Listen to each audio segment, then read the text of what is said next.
Sarapan Sudah, ya, Bu. alhamdulillah. Mudah-mudahan dengan energi yang sudah kalian dapat dari sarapan bisa mencerna mata kuliah kita pada pagi hari ini ya. Oke, untuk pertemuan pertama dengan saya, sebelumnya saya memperkenalkan diri dulu. Saya Anggit Pratiwi ya. Saya home base-nya di Keselamatan dan Kesehatan Kerja.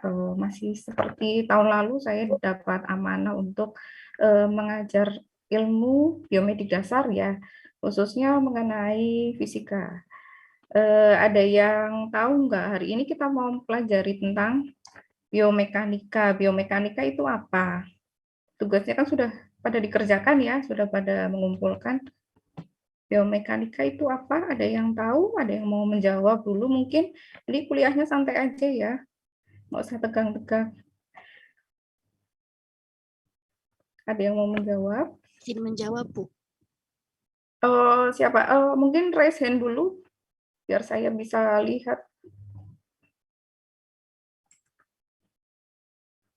Siapa yang mau menjawab tadi ya? Oke, Mbak Mutiara ya. Halo Mbak Mutiara. Halo, Ibu. Iya. Biomedika adalah ilmu yang mempelajari tentang bentuk dan macam-macam gerakan manusia dalam olahraga atas dasar prinsip-prinsip mekanika dan menganalisis gerakan olahraga tersebut untuk dimengerti. Ya, terima kasih Mbak Mutiara. Ini wajahnya mana nih? Nggak kelihatan nih Mbak Mutiara. Siapa tahu nanti kita ketemu di kampus ya. Aslinya mana Mbak Mutiara? Aslinya Brebes, Bu. Oh, Brebes. Kenapa ambil keperawatan ini? Melanjutkan waktu SMK sih, Bu. SMK-nya Oh, kan keperawatan. keperawatan ya. Dulu juga sudah pernah dapat materi ini ya, tentang fisika juga. Iya, tapi fisika Keperawatan. biasa nggak yang menjurus ke keperawatan. Berarti fisikanya fisika dasar ya, yang ada hitung-hitungannya gitu. Iya, Bu. Oh ya ya, oke terima kasih Mbak Mutiara. Iya sebetulnya untuk biomekanika ini mempelajari tentang gerakan yang ada di tubuh kita ya. Sebetulnya tidak hanya di olahraga, tapi dalam kehidupan sehari-hari itu juga bisa ya. Jadi nggak spesifik ke olahraga, tapi karena ini materinya keperawatan, fisika untuk kesehatan atau fisika kedokteran, berarti kita nanti aplikasinya lebih ke fisika untuk kesehatan atau kedokteran atau medis atau keperawatan, kebidanan ya, pokoknya fisika untuk kesehatan gitu ya. Oke, langsung aja ya saya share, bisa nggak ya nanti? Bismillah, mudah-mudahan saya fullkan ini nggak macet. Oke, biomekanika ya tadi yang sudah disebutkan oleh Mbak Mutiara. Biomekanika ini berasal dari dua kata ya, bios dan mekanik. Bios itu hidup, kehidupan, dan mekanik itu tentang gerakan ya. Jadi bukan gerakan kehidupan sih, tapi lebih ke apa namanya, kesehatan. Jadi ilmu yang mempelajari tentang organisme ya atau sistem mekanika yang ada di dalam uh, tubuh kita atau organisme hidup gitu, biomekanika. Kemudian sebelum masuk ke materinya, kita awali dulu dengan fisika untuk kesehatan atau fisika kedokteran itu sendiri itu apa? Yang pertama untuk aplikasinya fisika kesehatan atau kedokteran itu ada dua. Yang pertama penggunaan ilmu fisika sendiri untuk menentukan fungsi tubuh pada kesehatan dan juga sebentar. Ya, meliputi kesehatan dan penyakit atau disebut faal fisika ya. Jadi ada yang aplikasi yang pertama itu untuk menentukan fungsi tubuh. Dan yang kedua untuk praktek kedokteran meliputi pengetahuan tentang benda atau alat yang dipergunakan dalam bidang kedokteran. Contohnya adalah alat ultrasonik, ya USG, terus laser, radiasi. Kalau contoh radiasi itu ada CT scan, sinar X, dan sebagainya. Jadi nanti yang akan kita pelajari yang pertama adalah manfaat ilmu fisika yang ada di tubuh kita untuk mempelajari fungsi-fungsi tubuh kita. Misalnya nanti kita akan mempelajari tentang gaya-gaya yang ada di tubuh kita ya, biomekanika. Terus kita juga ingin mengetahui nanti kelistrikan yang ada di tubuh kita. Nah, di tubuh kita tuh sebetulnya ada listriknya loh. Nah, listrik itu kan merupakan salah satu bagian dari ilmu fisika.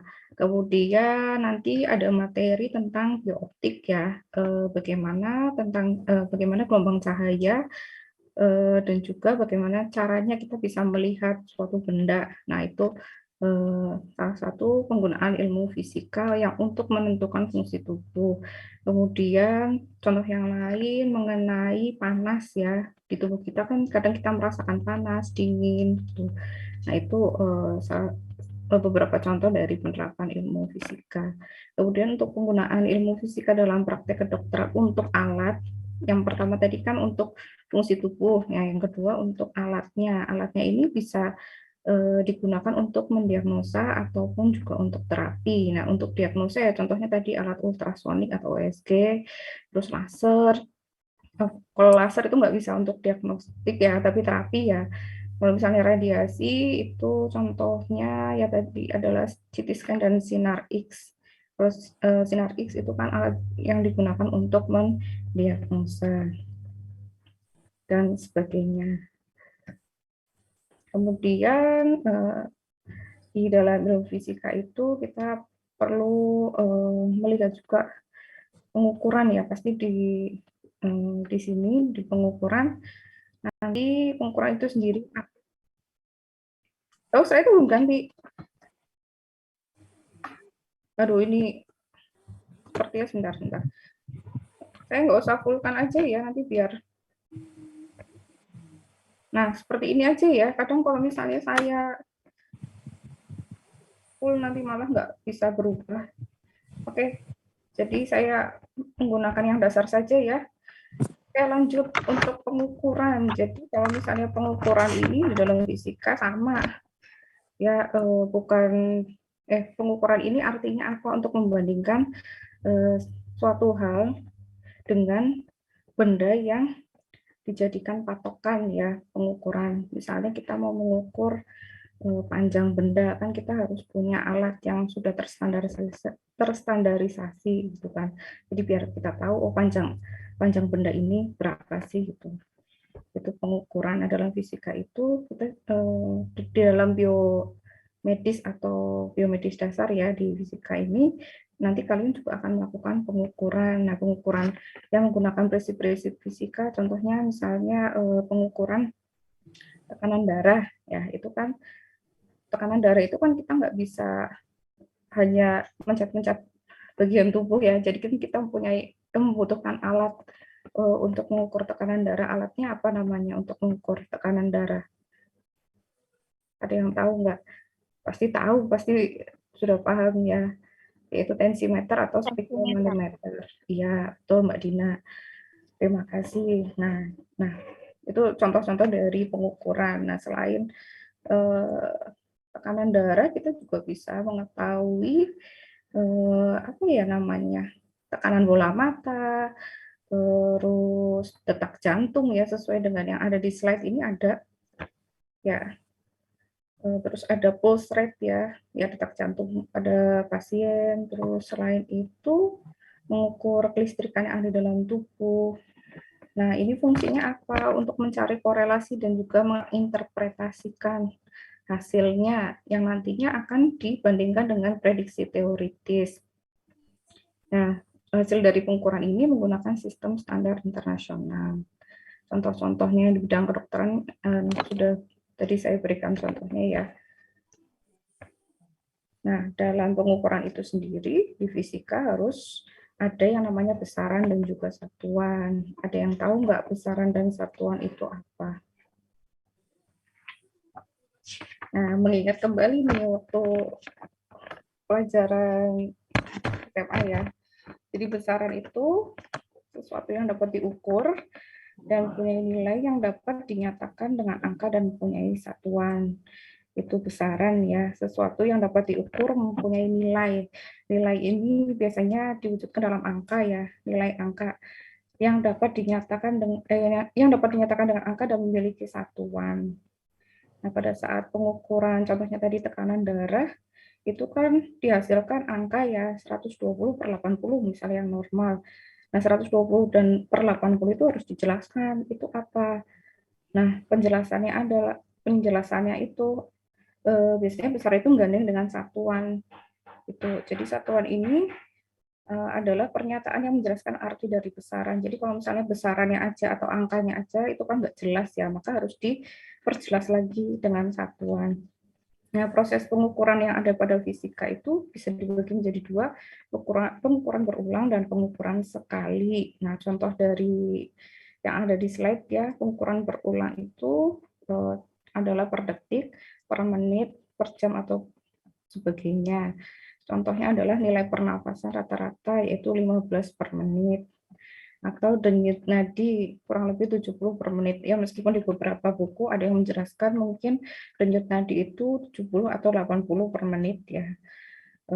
Ataupun ada juga yang menuliskan 60 per menit. Nah, itu nanti dicari bukunya yang mungkin kalian jadi acuan yang mana.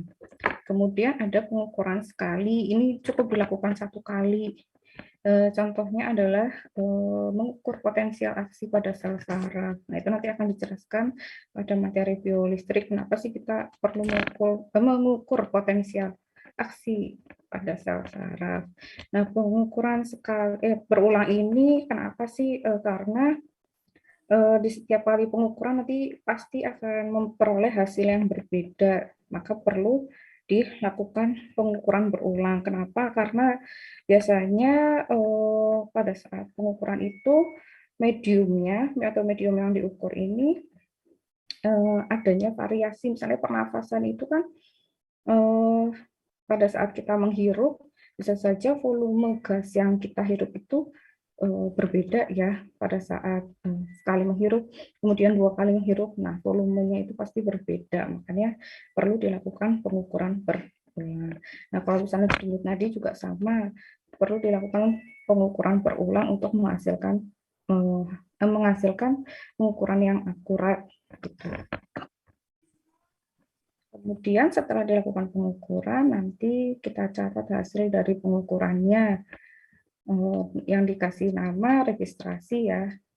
Dari hasil pengukuran tadi penting karena untuk mendapatkan informasi dan untuk registrasi ini diperlukan data-data yang kontinu atau berkelanjutan terhadap suatu keadaan pasien selama pada waktu tertentu. Nah, kalau misalnya dari pengukuran, kemudian setelah dicatat, kenapa pengukuran pada fisika tubuh manusia itu perlu dilakukan dan dicatat supaya untuk menghindari dari faal positif dan faal negatif. Faal positif itu apa? Faal positif ini adalah error yang terjadi di mana penderita dinyatakan menderita suatu penyakit padahal tidak ya. Jadi error untuk menghindari dari kesalahan-kesalahan diagnosa. Kemudian untuk faal negatif itu sendiri adalah error yang terjadi di mana penderita dinyatakan tidak sakit padahal sebetulnya menderita suatu penyakit. Nah, untuk menghindari hal-hal tersebut, baik false positif maupun negatif, kita perlu memperhatikan 4 hal ini. Yang pertama adalah dalam pengambilan pengukuran. Dalam pengambilan pengukurannya itu kita harus cermat, harus teliti ya, jangan sampai salah. Misalnya merasakan denyut nadi, nah mungkin pada saat kalian melakukan pengukuran denyut nadi nggak fokus, nah itu kan bisa saja nanti terjadi kesalahan atau faal positif, terjadi faal negatif misalnya ya. Kemudian dilakukan pengulangan pengukuran, misalnya kurang yakin dengan hasil tadi, contohnya adalah mengukur denyut nadi, nah kalian perlu melakukan pengulangan pengukuran. Kemudian kalau misalnya potensial aksi pada saraf ya atau kelistrikan pada saraf itu kenapa tidak perlu diulang, karena yang namanya kelistrikan di tubuh kita itu ukurannya akan selalu sama gitu. Dia apa namanya yang dihasilkan itu besarnya akan sama, pasti kurang lebih 90 elektron volt itu pasti ukurannya segitu. Gitu. Kalau misalnya kurang dari itu, ya gimana? Halo? Ada yang mau bertanya dulu mungkin? Gimana Mbak dan Mas?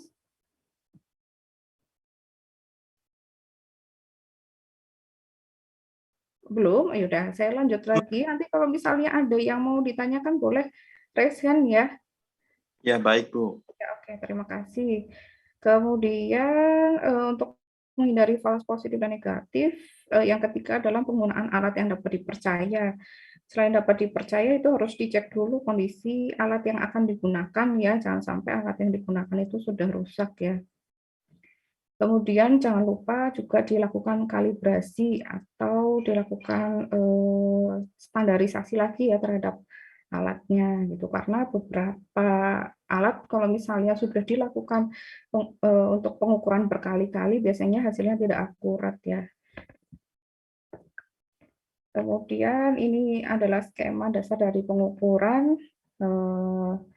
Nanti kalian bisa baca ya di materi yang akan saya unggah. Yang pertama itu dilakukan proses pengukuran dulu, harus teliti dan benar ya, kemudian dibandingkan dengan data maupun teori yang sudah ada untuk mencegah terjadinya faal positif ataupun faal negatif. Oke, sebentar ini. Nah, ini contohnya perbandingan data, perbandingan pengukuran dengan teori yang ada. Ya, ini apa namanya standar pengukuran fisik pada manusia usia 30 tahun. Oh ya, kalau misalnya di fisika itu sebetulnya berat badan ya, kita biasanya menyebutkan berat badan itu keliru ya, yang betul adalah massa. Kalau berat badan itu bergantung pada faktor gravitasi. Bisa saja berat badan kita di bumi dan ketika kalian mau pindah ke Mars ya ceritanya ya, itu bisa berbeda karena di Mars kan nggak ada gravitasi gitu. Tapi kalau misalnya di bumi, kalau massa itu dia ukurannya akan selalu tetap baik di bumi maupun di Mars, itu bedanya. Tapi kalau misalnya persamaan antara berat badan dan massa itu pengukurannya sama-sama menggunakan derajat. Jadi hanya perbedaan antara faktor gravitasi dan tidak berpengaruh pada faktor gravitasi ya. Ya, tapi kalau misalnya di yang betul sebetulnya kita bukan mengukur berat badan tapi mengukur massa. Ini contoh dari apa namanya pengukuran fisika ya. Misalnya berat badannya 650 Newton, tinggi badannya 172, massanya 70 kilo. Luas permukaannya 1,85 meter. Jadi besaran itu adalah angka-angkanya. Terus satuan itu ini ya Newton, centimeter, kilogram, meter kuadrat, derajat Celcius dan seterusnya ya. Dan yang namanya pengukuran ini, misalnya apa yang akan kita cari pengukuran berat badan, besarannya 690. 690-nya itu apa satuannya Newton. Kita mau melakukan pengukuran tinggi badan 170, tinggi badan diperoleh besarannya 172, kemudian satuannya centimeter. Masa kita melakukan pengukuran dengan raca atau timbangan, diperoleh besarannya 70 dan satuannya adalah kilogram dan seterusnya ya. Kemudian ini contoh standar manusia pada umur 30 tahun ya. Ini adalah hal-hal yang bisa diukur secara fisik ya. Ada cardiac output. Cardiac output itu apa ya? Ada yang tahu nggak? Cardiac output. Curah jantung ya. Ya nggak aliran darah, volume darah yang dipompa dari kiri ke kanan apa? Ventricle kiri kanan atau apa? Ada yang tahu nggak? Oke, kalau nggak ada yang tahu ya kita lanjut aja ya.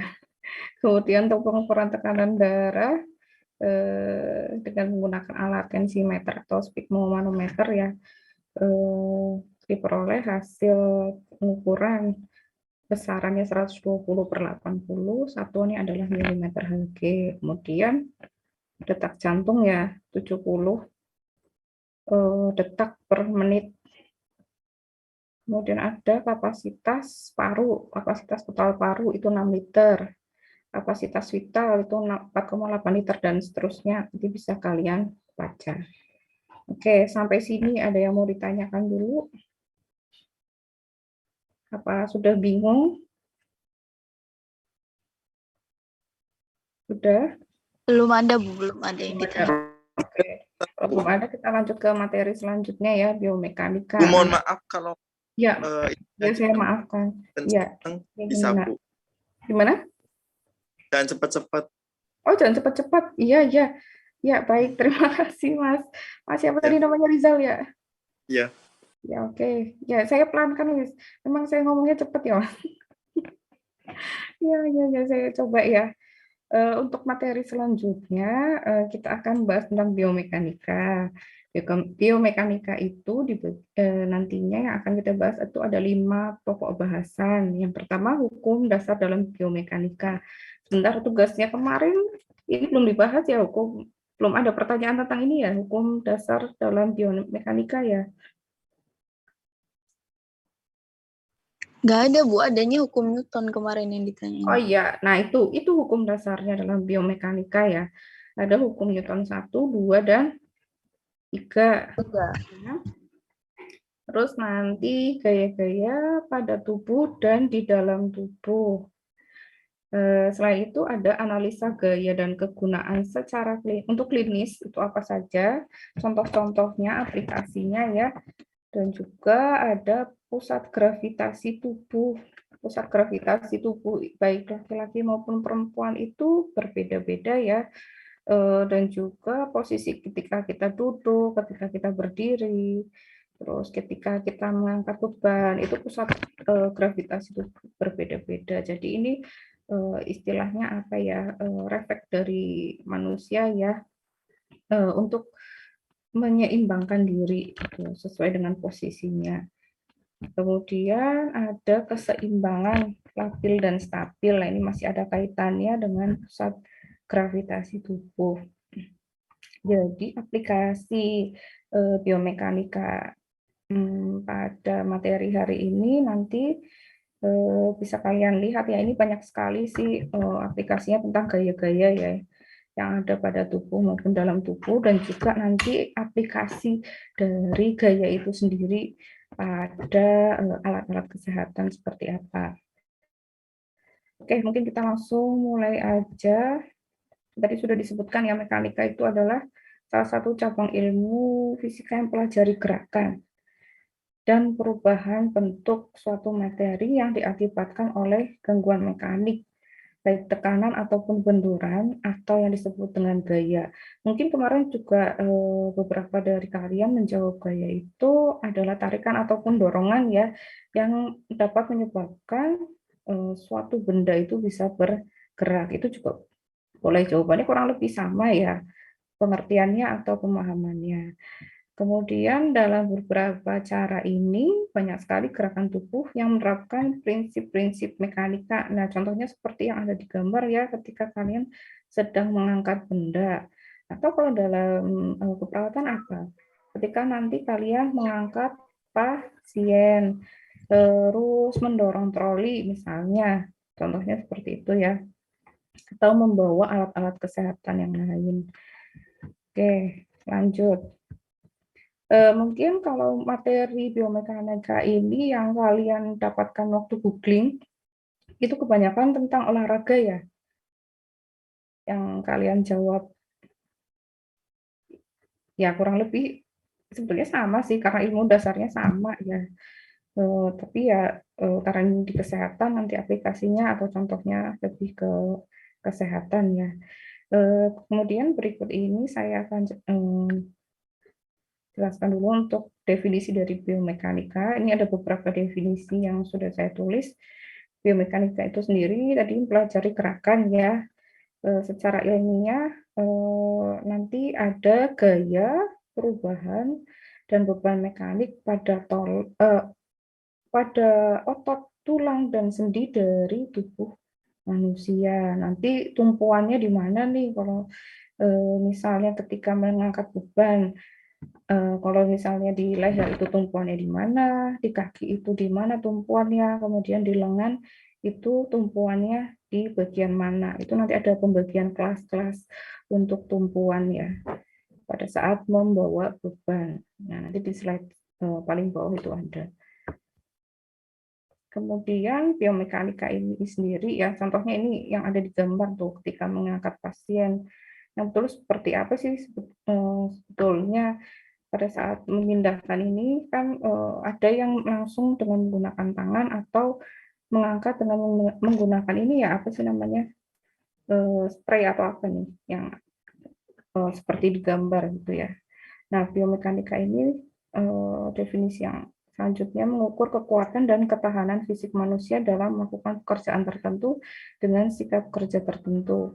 Sikap kerja yang berbeda ini sendiri nanti akan menghasilkan kekuatan yang berbeda dalam melakukan tugasnya. Yang tujuannya dari biomekanika ini sendiri untuk mendapatkan cara kerja yang lebih baik, di mana kekuatan atau ketahanan fisik maksimum yang digunakan dan kemungkinan dan meminimumkan kemungkinan cedera pada saat melakukan pekerjaan. Nah, itu sebetulnya salah satu contoh dari ilmu biomekanika ya, seperti yang tadi ada di definisi slide sebelumnya. Biomekanika ini mempelajari cara menentukan gaya, kemudian perubahan dan juga beban mekanik pada otot, tulang, dan sendi dari tubuh manusia. Nah, contoh aplikasinya selain tadi gravitasi ya, gaya-gaya yang ada di tubuh, kenapa kita bisa berdiri, kenapa kita bisa mendorong, kemudian bagaimana sih caranya sikap kerja pada saat melakukan tugasnya ya, itu seperti apa. Nah, nanti akan dijelaskan di slide berikutnya.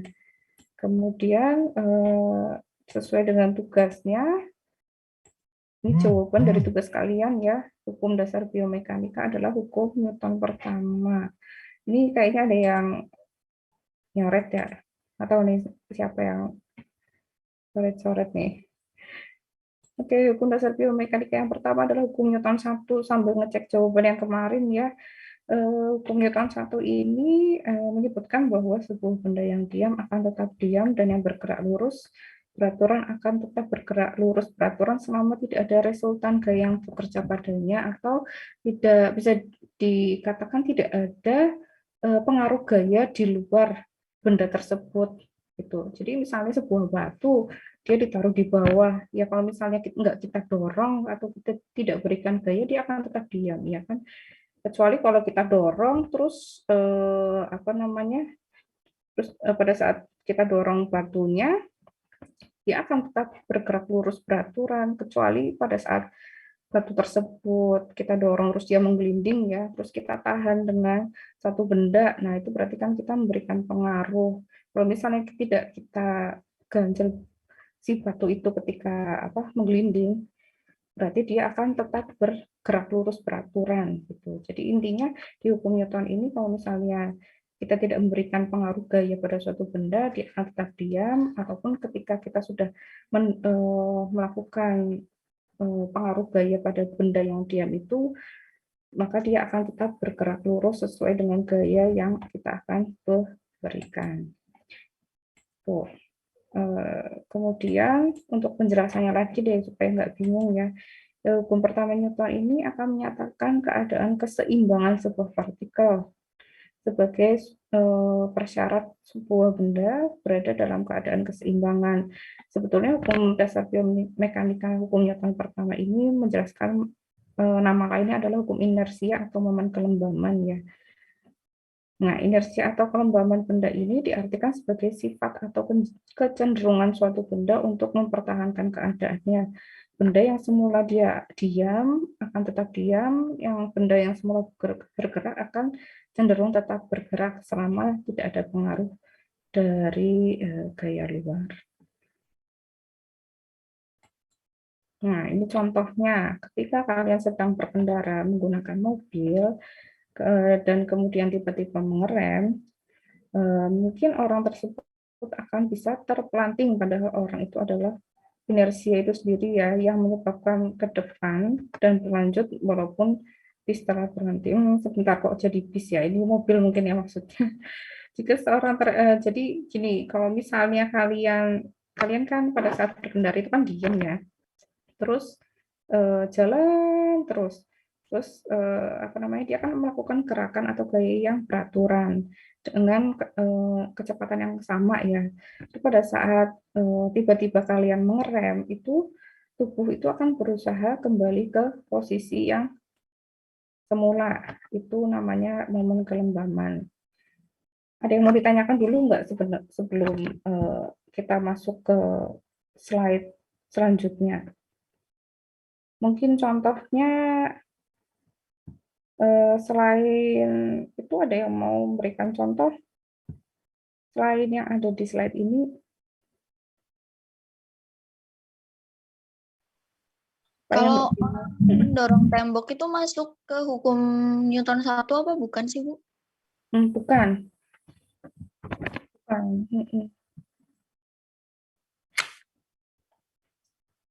Berarti hukum Newton 1 itu sigma F sama dengan 0 ya? Iya, sigma F sama dengan 0. Jadi kalau misalnya contoh yang ada di slide ini ya supaya nggak bingung ya. Jadi kan karena gayanya 0, jadi ini apa ya namanya? Kalau misalnya sebuah benda yang tadi sudah saya jelaskan, kalau bendanya kita letakkan di satu tempat, terus dia akan cenderung diam kan.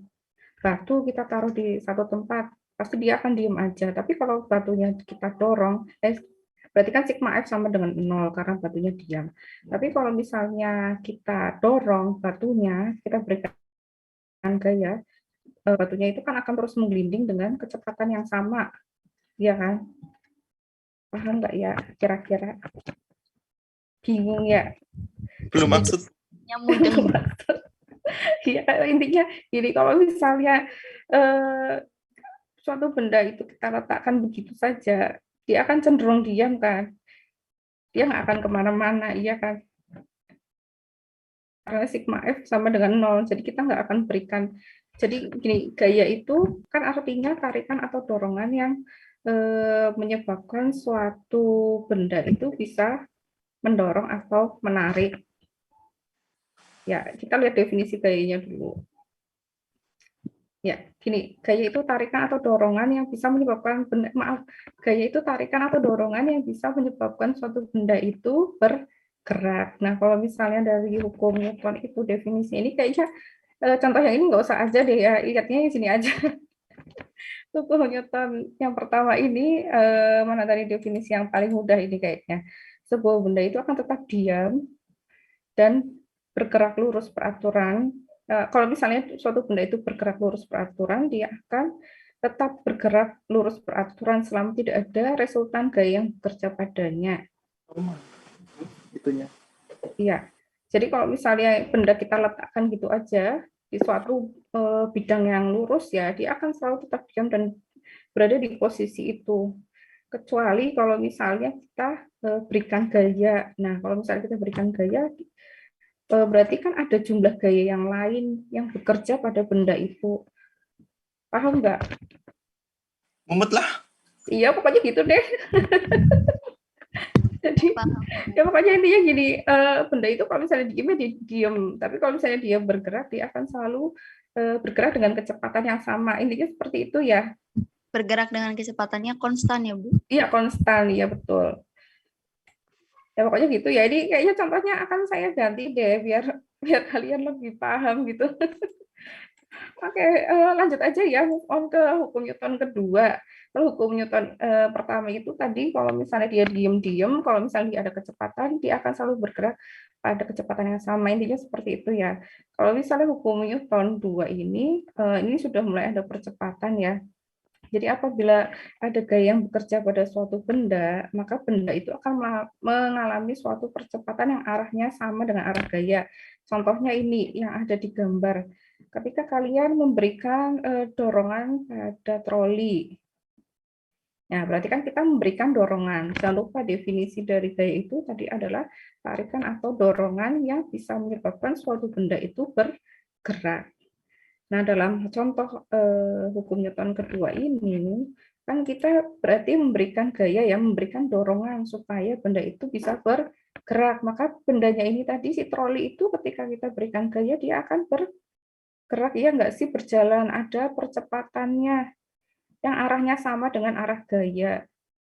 Ya, ketika kita memberikan dorongan ke depan, maka trolinya akan berjalan ke depan, ya kan, bukan malah sebaliknya, ya enggak? Karena arahnya sama, kita memberikan arah gaya ke depan. Kalau ini agak paham enggak? Atau masih bingung juga? Kayak Ya, ini Bingung. lumayan ya, lumayan. kalau Bingung. itu Ya. kalau contohnya misalkan kita di rumah sakit terus misalkan kursi roda itu terus dia terus kita memberikan gaya, itu termasuk contoh yang sama enggak? Iya, betul sekali. Tapi jangan dilakukan dengan mendorong pasien, ya. Kasihan ada pasiennya. Ya, misalnya kalian sedang membawa pasien dengan menggunakan bed pasien itu ya yang bisa didorong itu dari misalnya UGD ke ruangan inap ya. Nah, pada saat kalian mendorong bednya itu kan kita memberikan gaya, memberikan dorongan. Makanya bed pasien itu tadi bisa bergerak. Ya, contohnya betul tadi Mas Rizal ya? Iya. Ya, oke.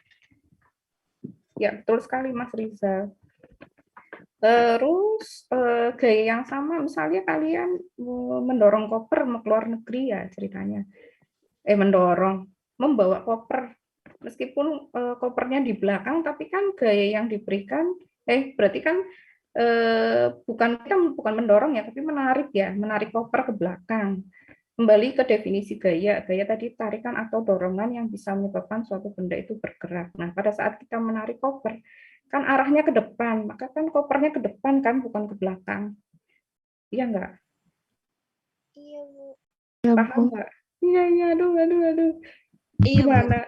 Iya, Jadi, betul. Bu, gaya yang diberikan itu maksudnya arah benda itu bergerak sesuai gaya itu diberikan. Iya, betul. Sesuai dengan arahnya sama, sesuai dengan arah gaya yang diberikan. Gitu. Nah, kalau misalnya kalian saling mendorong, ya arahnya berbeda, akhirnya kan tidak ada perubahan gaya kan? Iya. Iya kan? Nah, seperti itu ya contohnya ya. Pokoknya arahnya selalu sama dengan arah gaya. Itu hukum Newton kedua ya, contohnya tadi mendorong troli ya. Oke, nah ini contoh yang tadi juga sudah disebutkan, seorang tenaga medis kesulitan memindahkan troli yang berat sehingga mendapatkan bantuan teman sejawatnya untuk menghasilkan gaya yang lebih besar. Nah, kalau misalnya yang mendorong cuma satu orang, pasti kan mungkin sedikit ya gaya yang diberikan. Nah, kalau misalnya dua, kan pastinya akan semakin besar ya gaya yang dihasilkan, makanya trolinya akan lebih cepat bergerak ya, atau lebih mudah dipindahkan. Nah, contohnya seperti itu. Oke, masih berpusing-pusing ria, kita masih lanjut ke hukum Newton yang ketiga. Di sini ada aksi reaksi ya istilahnya. Untuk setiap aksi akan selalu ada reaksi yang arahnya berlawanan, atau ditulis F sama dengan min R. Ya, ini F itu sendiri merupakan gaya berat dan R itu adalah gaya normal. Nah, ini contohnya ini aksi reaksi. Arahnya berlawanan. Kalau misalnya hukum Newton 2 tadi arahnya sama, kalau misalnya hukum 3 ini ada reaksi yang arahnya berlawanan. Misalnya kalian sedang berjalan kan menginjak sesuatu ya. Ya contohnya menginjak bantal lah. Kalau pada saat menginjak bantal, mungkin arahnya sama ya hukum Newton 2, bantalnya jadi kempes. Tapi ketika kalian mengangkat, maka bantalnya tadi kembali ke seperti semula, kakinya kalian kan sudah mengangkat ya, akhirnya arahnya kan jadi berlawanan. Kalau ini paham nggak? Paham, Bu. Nah, ini saat berjalan, hentakan kaki, hentakan kaki atau sepatu biasanya ke permukaan lantai kan kita nginjek dulu. Nah, biasanya orang tersebut menekankan kakinya ke permukaan lantai yang memberikan aksinya dulu. Nah, reaksi bumi yang sama akan melalui lantai pada kaki tersebut.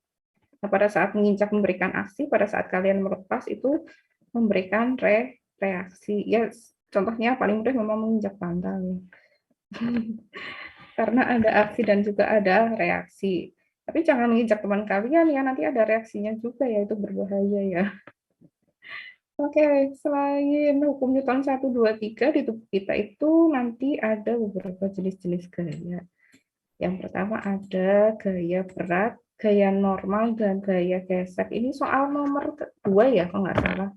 Ini jawabannya ya, contoh-contoh gaya yang ada di tubuh kita. Ada gaya berat, tapi gaya beratnya ini bergantung pada lokasinya atau tempat di mana kita berpijak, apakah lurus, apakah miring, ataupun datar. Kemudian gaya yang kedua ada gaya normal. Ini gaya yang bekerja pada dua permukaan yang bersentuhan dan digambarkan dengan arah yang tegak lurus. Oke, sebentar, ini kebalik ya. Tadi gaya berat itu lurus atau miring, kalau gaya normal ini gaya yang bekerja pada permukaan yang bersentuhan dan digambarkan dengan adanya arah yang selalu tegak lurus. Kemudian ada gaya gesek atau friksi. Ini ketika kalian berjalan misalnya, kan ada gesekannya ya atau friksi ya. Ini gayanya sejajar dengan permukaan benda-benda di titik persentuhan. Sebentar, ini contohnya yang tadi saya sebutkan mungkin lebih ke gaya yang pada saat kita bergerak ya dalam kehidupan sehari-hari. Kalau misalnya dalam kesehatan ini seperti ini ya, kantong perikardial yang mendukung jantung. Kalau jantung itu kan berdetak ya, berdenyut ya, berdetak ya.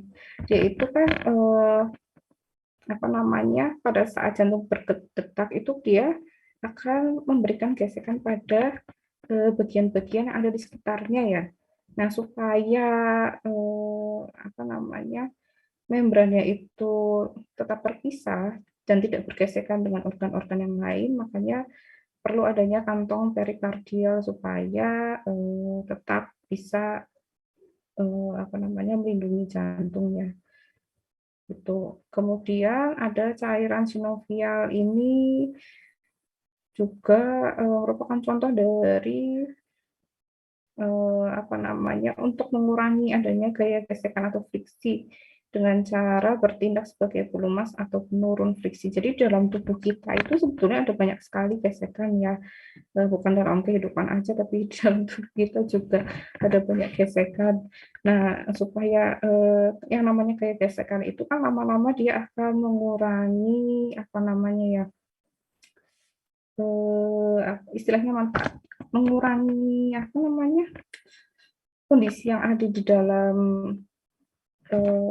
ini ya, tubuh kita ya. Ya, intinya seperti itu ya.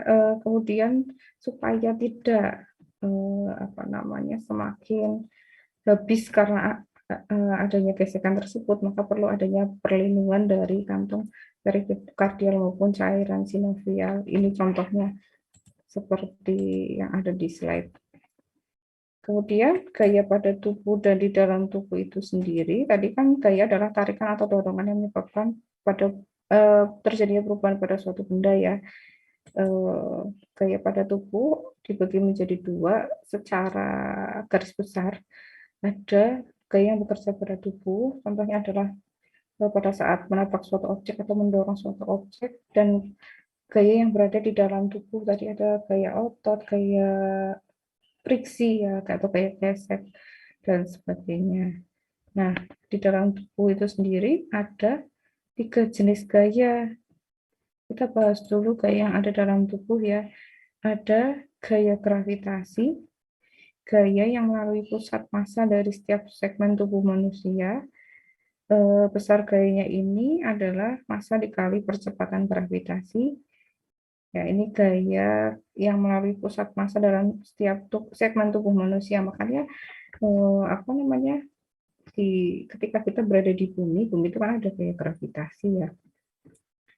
Nah, pusat massa gayanya ini itu melalui pusat massa dari setiap segmen tubuh manusia. Besar gayanya adalah massa dikali percepatan gravitasi. Makanya tubuh kita itu bisa berdiri tegak ya karena adanya gaya gravitasi. Kemudian ada gaya reaksi. Ini gaya yang terjadi akibat beban pada segmen tubuh atau berat segmen tubuh itu sendiri. Nah, sebentar. Nah, pada gaya gravitasi itu tadi kan ada gayanya ini melalui pusat massa dari setiap segmen tubuh manusia ya. Makanya pusat massa di baik laki-laki maupun perempuan itu berbeda karena ada massa dalam setiap segmen tubuh manusia itu kan juga berbeda-beda. Nanti kita lihat tabelnya. Kemudian ada gaya reaksi. Gaya ini tadi terjadi akibat beban pada segmen tubuh atau berat segmen tubuh itu sendiri. Dan ada juga gaya otot, gaya yang terjadi pada bagian sendi, baik bagian gesekan sendi atau akibat gaya pada otot yang melekat pada sendi. Nah, gaya ini sendiri menggambarkan besarnya momen otot. Nah, contohnya pada saat tadi ya, kenapa kita bisa melakukan aktivitas, bisa mengangkat, bisa mendorong, bisa menarik ya, karena adanya gaya otot. Ini gayanya ada pada sendi ya, akibat gesekan sendi atau akibat gaya pada otot yang melekat pada sendi. Kemudian gaya pada tubuh itu sendiri ada dua tipe. Yang pertama gaya pada tubuh dalam keadaan statis dan juga gaya pada tubuh dalam keadaan dinamis pada saat tidur maupun pada saat kita bergerak. Nah, gaya pada tubuh pada keadaan statis atau pada saat diam atau sama dengan 0 hukum Newton 1. Contohnya ada definisinya dulu, yaitu gaya yang bekerja pada tubuh yang menyebabkan objek atau tubuh yang berada dalam kondisi seimbang ya, artinya jumlah gaya dalam segala arah sama dengan 0, jumlah momen gaya ya pokoknya terhadap tubuh juga sama dengan 0. Contohnya ketika kalian sedang berdiri tegak ya, pada sistem tulang dan otot ini ya, yang berfungsi sebagai pengumpil atau tuas. Nah, tadi keseimbangan ya ini. Gaya pada tubuh dalam keadaan statis adalah contohnya keseimbangan pada sistem pengumpil. Kelas pertama, kelas kedua, dan kelas ketiga. Kelas pertama ini titik tumpuannya ada pada gaya berat dan gaya otot. Nah, kenapa kepala bisa menyangga ya? Berdiri tegak ya karena adanya gaya berat dan ada gaya otot yang menyangga. Kemudian pada kelas kedua ini ada gaya berat di antara titik tumpu dan gaya otot. Contohnya ketika tumit menjinjit. Supaya seimbang, namanya titik tumpuannya adalah di bagian sini ya. Kemudian gaya beratnya itu ketika kita pada kaki ini, dan gaya ototnya pada tumit ya. Nah, keseimbangannya di sini ya, ini tumpuannya. Kemudian kelas ketiga, ini gaya otot terletak di antara titik tumpuan dan gaya berat. Titik tumpuannya adalah pada siku. Kemudian gaya beratnya ketika kita membawa benda. Dan gaya ototnya adalah lengan ke atas arahnya. Oke. Ini nggak usah. Nah, ini. Itu pada saat diam. Nah, pada saat tubuh dalam keadaan dinamis atau bergerak ya, ini masih menjelaskan tentang keseimbangan. Jadi gaya pada tubuh dalam keadaan dinamis adalah kemampuan untuk mempertahankan keseimbangan ketika bergerak maksudnya. Keseimbangan ini sendiri merupakan interaksi yang kompleks dari integrasi atau interaksi sistem sensorik dan muskuloskeletal. Sensorik ya gerak ya, dan muskuloskeletal atau rangka yang diatur dalam otak sebagai respon terhadap perubahan kondisi internal dan eksternal. Ya, misalnya kita sedang berlari ya, seperti itu ya contohnya. Kemudian analisa gaya dan kegunaan kliniknya, contohnya gaya itu sendiri tadi kan secara fisik yang menyebabkan suatu benda bergerak.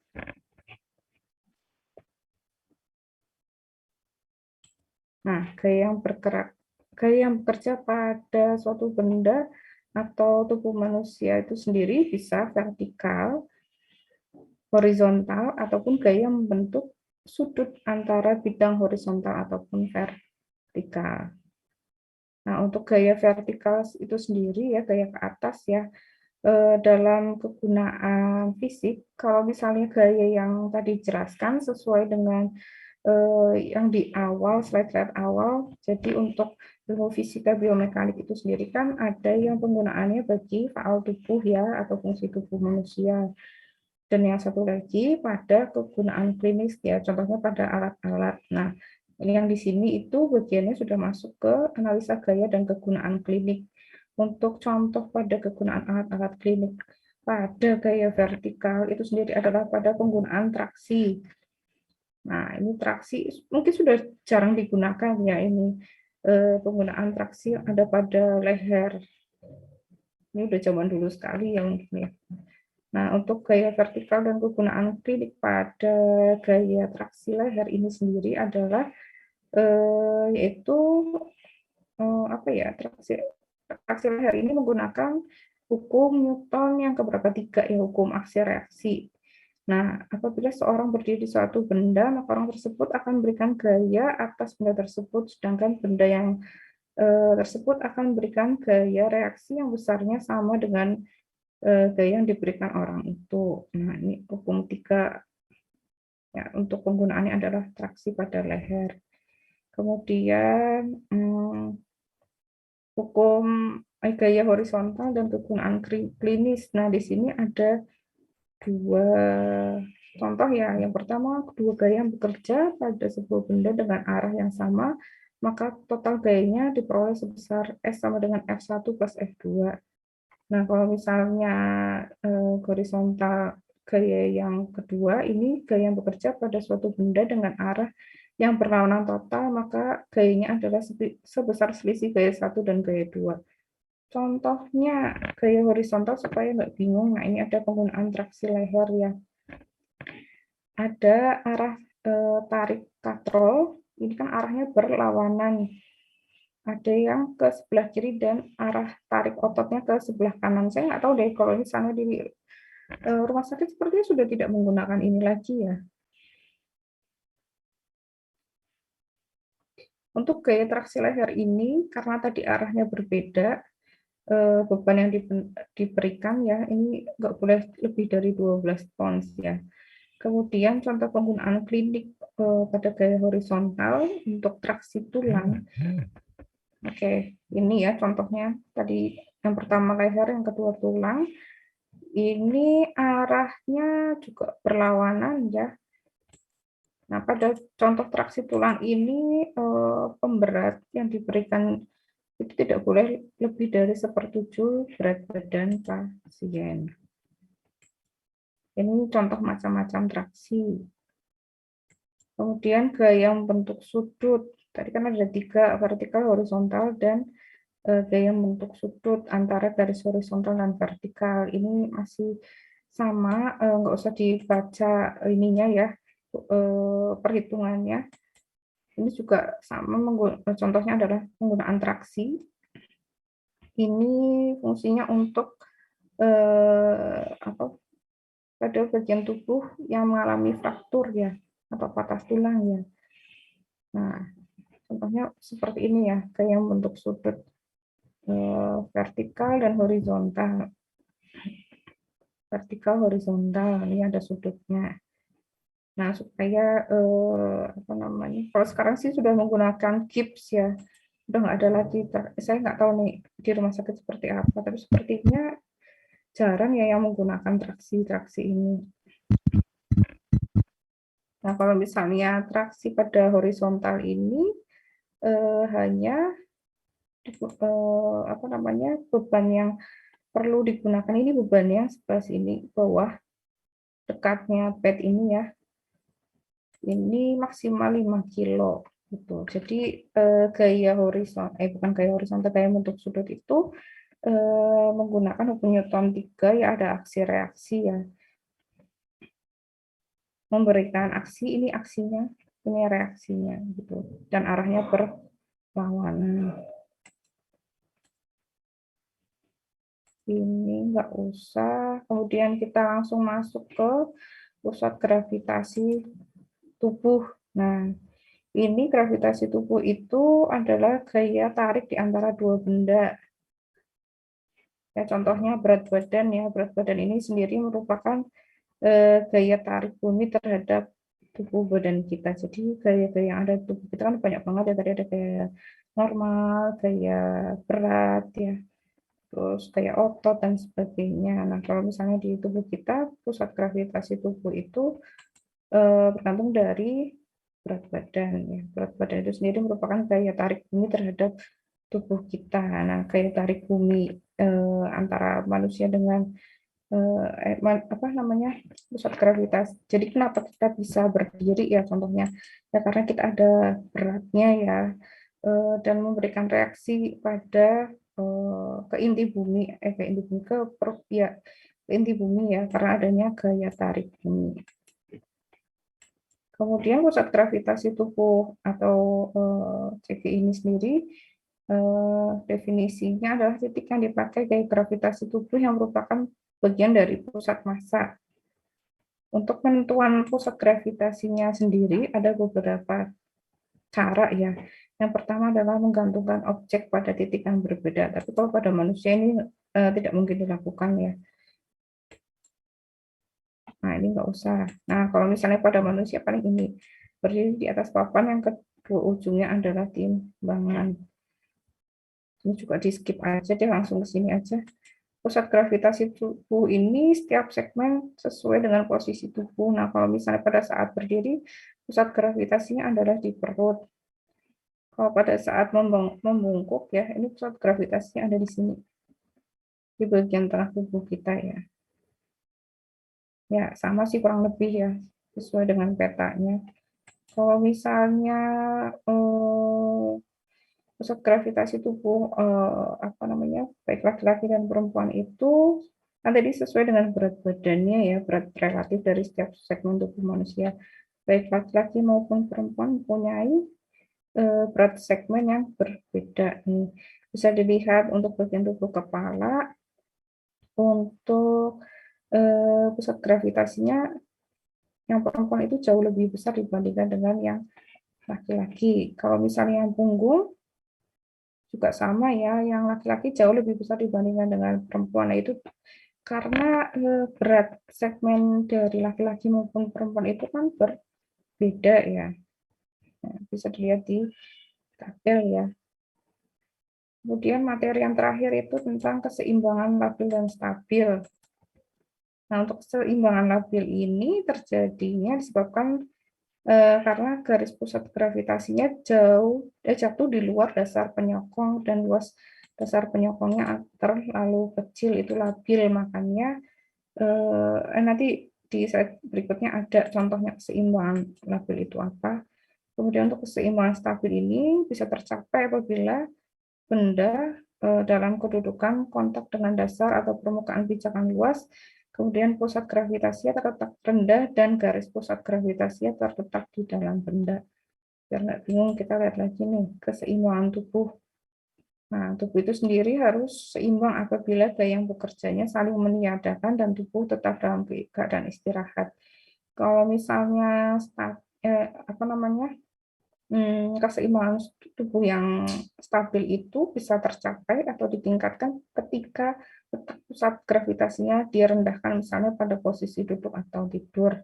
Kemudian bisa ditingkatkan dengan luas permukaan penyangga, misalnya diberikan bantal ya,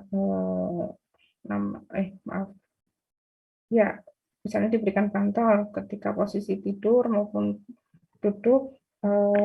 Kalau misalnya pada saat berjalan itu misalnya kalian menggunakan sepatu ya untuk meningkatkan luas permukaan penyangga agar tubuh tetap seimbang. Kemudian untuk keseimbangan tubuh itu sendiri bisa dikurangi menjadi keseimbangan labil nantinya apabila meningkatkan pusat gravitasi, misalnya kalian sedang mengangkat satu tangan, pada saat mengangkat satu tangan, satu kaki, kan otomatis keseimbangan tubuhnya itu bisa berkurang ya kan, akhirnya jadi labil ya, nggak bisa apa namanya, nggak bisa stabil, nggak bisa seimbang badannya. Ataupun mengurangi dasar permukaan penyangga dengan cara bukan memijit ini, jinjit ya, ini maksudnya jinjit atau berdiri dengan satu kaki. Oke, selesai. Saya kira banyak pertanyaan ya karena materinya unik biomekanika. Ada yang mau ditanyakan dulu mungkin? Ini tugas. Kalau nggak salah di apa namanya silabus ya, di silabus itu atau RPS kalian atau kontrak perkuliahan kalian kan diminta untuk membuat satu ringkasan atau resume ya yang ditulis tangan. Mungkin kurang lebih isiannya seperti ini ya, pengertian biomekanika, tujuan, kemudian contoh penerapan hukum Newton dalam kesehatan, gaya-gaya yang ada di dalam dan di luar tubuh, kemudian pusat gravitasi tubuh, dan juga macam-macam keseimbangan dalam biomekanika. Seperti apa macam-macam keseimbangannya, pusat gravitasi tubuhnya di mana, dan juga supaya kita dalam keadaan seimbang itu, keseimbangan itu ada dua jenis kan tadi, yang stabil dan labil. Nah, untuk contohnya seperti apa gitu. Mungkin kurang lebih seperti itu. Ada yang mau ditanyakan? Harusnya ini banyak pertanyaan nih. Ada, Bu. Terima kasih Mbak Dina. Oke, Mbak Dina, selamat pagi. Mbak Dina rumahnya di mana? Oh, di Dukuwaru, Bu. Dukuwaru, ya. Sudah vaksin ya? Sudah, Bu. Sudah, alhamdulillah. Ya, gimana Mbak Dina? Contoh penerapan hukum Newton 1 kalau di rumah sakit itu contohnya kayak apa, Bu? Contoh penerapan hukum Newton 1. Atau yang disebutkan tadi di PowerPoint. Oh ya, contoh penerapan hukum Newton 1 tadi juga sudah dijelaskan ya. Pada saat kita berdiri diam, itu kan juga merupakan salah satu contoh hukum Newton 1 ya, karena tidak ada gaya yang kita berikan, kita tidak tidak memberikan gaya dan tidak ada gaya resultan gaya dari luar yang menyebabkan kita bergerak atau berjalan atau mungkin tertarik gitu Mbak. Seperti itu sih. Ketika kita diam saja itu juga merupakan merupakan contoh dari hukum Newton 1. Kan sigma F sama dengan 0. Baik, Bu. Terima kasih. Ya, terima kasih. Yang lain 44 peserta.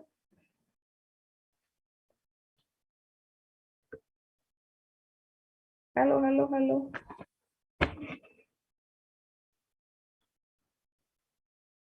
Udah. Kita masuk lagi hari apa ya? Jumat ya. Mungkin saya bisa menambahkan satu pertemuan lagi ya. Minggu depan. Hari Senin jam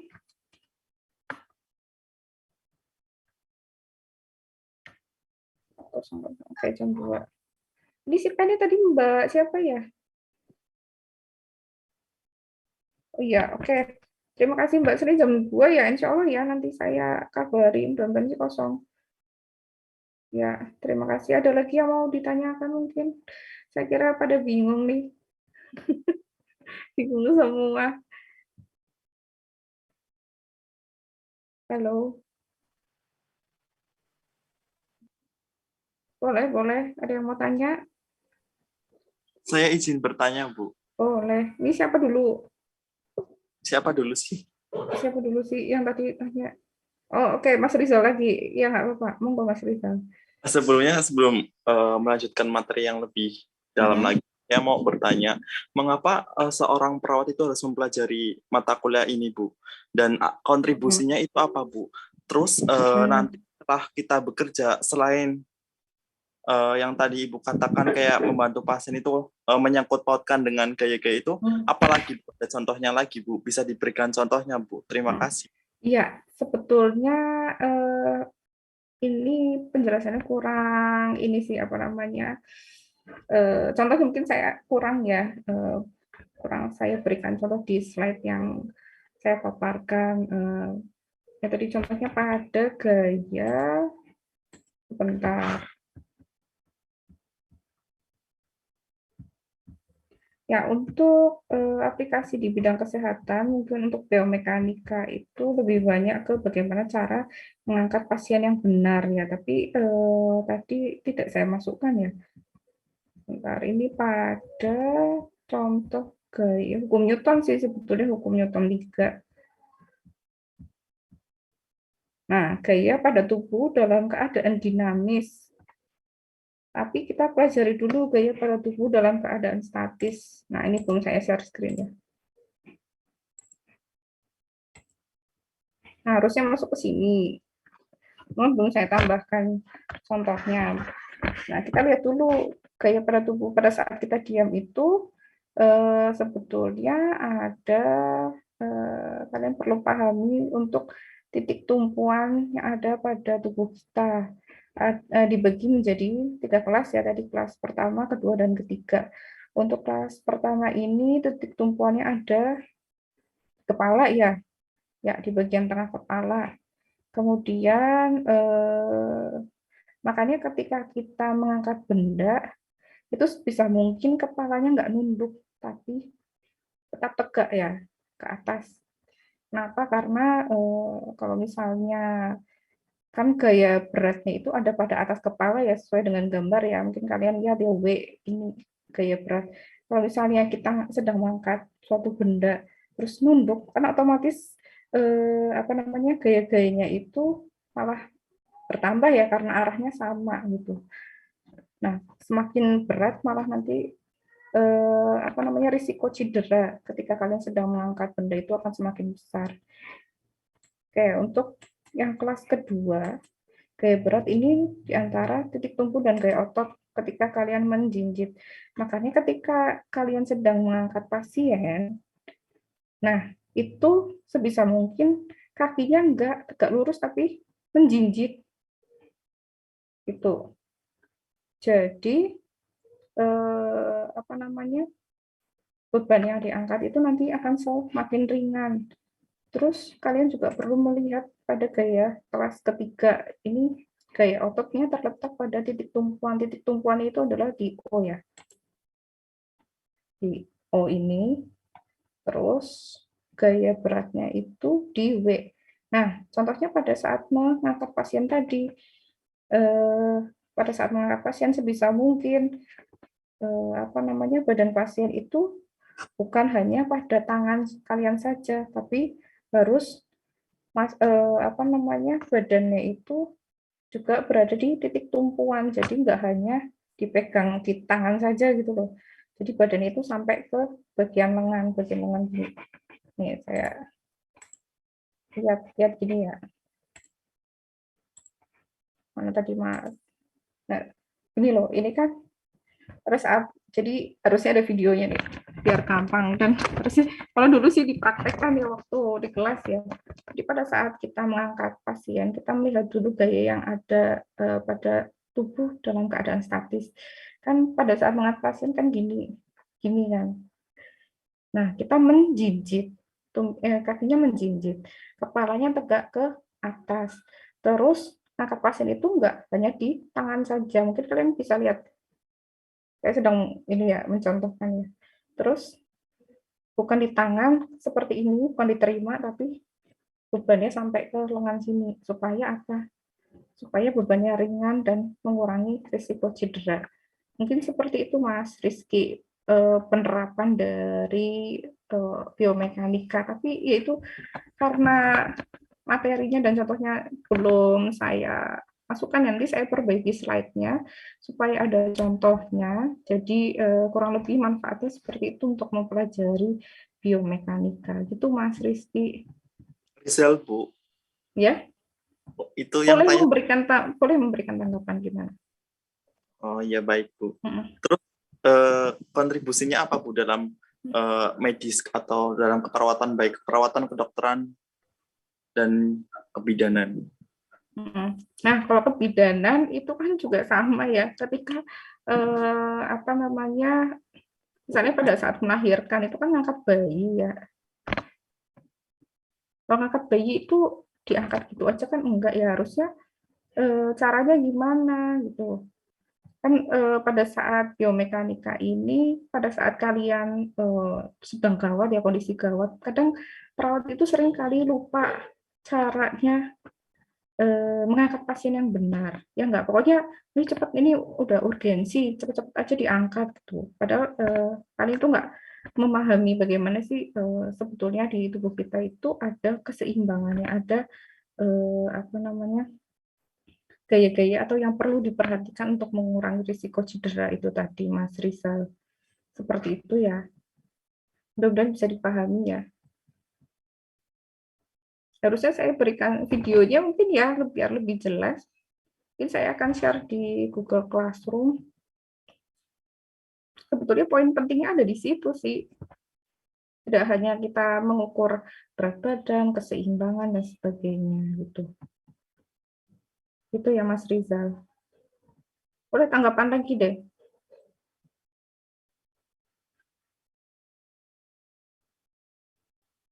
Ketika kita diminta untuk bekerja secara cepat, kadang kita lupa itu mungkin teorinya seperti itu ya, tapi pada saat pelaksanaan itu akan sangat sulit sekali. Coba aja ketika kalian mengangkat pasien di gawat darurat gitu, dari ambulans, memindahkan pasien dari ambulans ke tempat tidur gitu kan, kalian kadang ya udah diangkat aja cepat, yang penting apa namanya, cepat-cepat ditangani gitu. Padahal itu harusnya ada teknik-tekniknya. Nah, teknik-teknik ketika mengangkat pasien itu harus memperhatikan gaya-gaya yang ada di tubuh kita gitu, supaya meminimalisir tadi lagi-lagi risiko cedera yang sering dialami oleh perawat ketika sedang mengangkat beban, sedang mengangkat pasien atau memindahkan pasien dari satu tempat ke tempat yang lain, adalah seringnya itu adalah gangguan sistem muskuloskeletal atau musculoskeletal disorder tuh.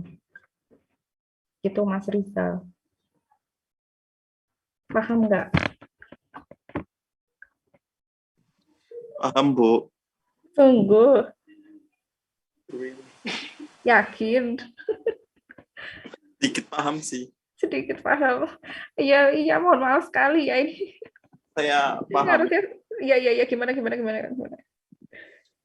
Sedikit paham, nanti insya Allah saya mencoba memahamin, Bu. Iya. Dengan sendirinya. Dengan sendirian, aduh sedih sekali sih. Nanti gini, untuk materinya akan saya perbaiki mungkin ya bahasanya supaya lebih mudah dipahami, dan juga mungkin saya akan berikan videonya supaya kalian tidak hanya membayangkan apa yang saya jelaskan, jadi kalian juga bisa melihat sendiri langsung contohnya. Seperti Kenapa itu. enggak ini aja? Kenapa? Apa enggak offline aja, Bu? Offline bisa. Iya, Bu. Bisa, jadi bisa. terus teknik-tekniknya juga paham, langsung praktek. Nah, saya tuh baru tahu kalau misalnya offline itu bisa. Bisa. Saya kira oke. Karena saya dapat infonya gini, kalau misalnya lebih dari 24 mahasiswa itu nggak bisa dilakukan kuliah secara offline. Bisa, Bu. Kemarin juga banyak kelas. Oh gitu, ya sudah. Berarti minggu depan kita offline saja, gimana? Iya, maksudnya first time pertama kali Ibu masuk aja ini kayak nggak masuk gitu loh, Bu, nggak masuk dalam ini. Iya. Kalau misalkan kita offline kan kayaknya lebih masuk, terus ada teknik-tekniknya juga kan, seperti Ibu yang katakan kayak praktek dan lain-lain kan bisa dilakukan juga, jadi kita lebih paham, menurut aku sih kayak gitu, Bu. Iya, oke, terima kasih sekali Mas Rizal atas masukannya. Ini memang materi yang saya dapatkan itu terlalu fisika banget ya. Jadi mungkin kalian gimana sih ya, memang ilmu dasar itu kan ya, kalau misalnya kita nggak berikan videonya atau contohnya, jadi kalian berandai-andai ya sesuatu yang abstrak jadinya. Oke, nanti saya perbaiki slide-nya dulu, saya kasih contohnya, mungkin nanti minggu depan ketika kita masuk kuliah offline, bisa kita praktekkan ya, gitu gimana? Ya, ibaratnya di hutang saya ya, untuk mengajarkan kalian contohnya biomekanika gitu ya. Iya, berarti untuk minggu depan kita belajar 2 bab, atau kita lanjut bab lainnya. Bab ini mau diulang lagi pas kita offline apa langsung? Boleh. Berarti diulang ya. Kalau misalnya kalian dirasa kurang paham, nanti kita bisa ulang lagi, nggak masalah. Kita tambahkan juga ya, saya juga masih ada utang 2 pertemuan kan ke kalian. Iya, Iya, betul. Itu mau digantikan hari pas kita libur apa gimana, Bu? Apa hari Sabtu nggak apa-apa? Ya, saya sih nggak apa-apa, cuman kan nggak tahu yang lain tuh gimana. Barangkali juga kan. Ya, monggo terserah, kesepakatan saja ini. Saya stop share dulu, kesepakatan aja. Ya, gimana baiknya? Saya ikutin aja deh kalau misalnya kalian, tapi gini, yang penting waktunya nggak bersamaan dengan, karena kan saya juga ngajar di K3 ya, supaya nggak apa namanya jadwalnya kadang seringnya bentrok sih. Saya nggak cuma ngajar di K3, ya paling banyak di K3, tapi di farmasi juga saya ngajar. Itu kalau misalnya offline sih nggak apa-apa, malah senang ya bisa ketemu langsung, interaksinya jauh lebih enak dibandingkan dengan kuliah online seperti ini ya. Gimana? Nanti kita atur lagi waktunya ya, saya sama Sita, mungkin Mbak siapa ya tadi, ya Allah lupa lagi. Kita belum kenalan satu-satu juga, ini kalau misalnya secara online tuh untuk kenalan satu-satu susah ya. Ya gitu, gimana? Ada lagi yang mau ditanyakan mungkin Mas Rizal boleh, dan teman-teman yang lain yang memberikan tanggapan.